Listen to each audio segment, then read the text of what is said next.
Hi there, it's Dr. Kate from Pittsburgh Chiropractic and Wellness. I wanted to bring a quick video to you today about how to perform cervical retraction, or how to bring your head back into neutral and take some of the pressure off your cervical spine and maybe even your head.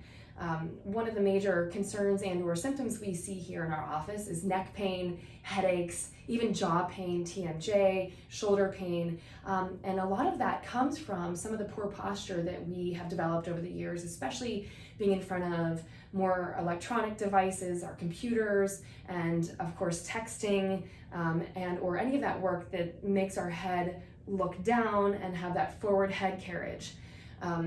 Ideally, the posture that we want to see is neutral posture, which is, you have to be very mindful of this, but what that looks like is when your ear and your shoulder and your hip are all in alignment, or a plumb line. So it would look like this. This would be a neutral posture, to have your ear, your shoulder, and your hip all within the same plumb line.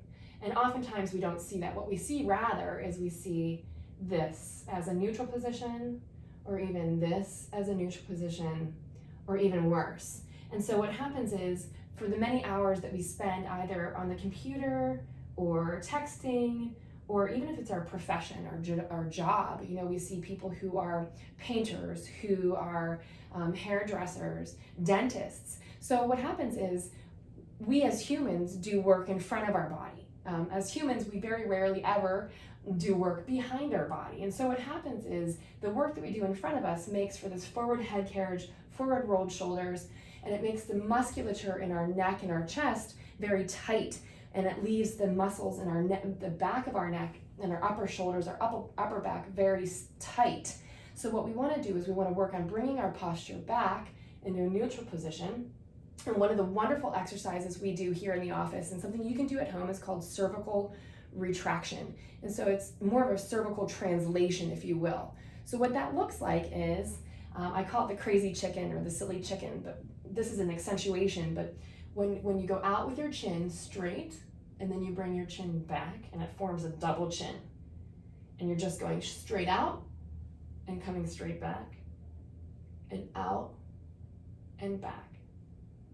And so with this, I oftentimes tell people to do, if they're driving in their car, I call it the red light challenge, or the stop sign challenge. So for every red light that you're sitting in your car, I want you to be conscious of bringing your chin back and pressing the back of your head into the car rest, the headrest of your car. And you could be doing that throughout the day. So ultimately, what we'd like for you to do is 3 sets of 15 every day. And so what that's going to do is, it's going to take the tension and stress off the muscles in the back of the neck that have been tight and elongated, and we're going to actually bring them back into a more neutral position, and allows the tension and the stress to come off your upper cervical spine and your mid-cervical spine, hopefully reducing the symptoms of headache and neck tension. And it also helps retrain some of the posture issues that we see in the neck and the upper back. So that technique is called, that procedure is called the cervical translation or cervical retraction. So that's something that you can work on at home, and we can review that here in the office. I hope that's been helpful. And if you have any questions or concerns, or if you'd like to see anything specific, shoot us a message, give us a call, let us know what you'd like to see or what you'd like to learn about. And until next time, be well. Thanks, guys.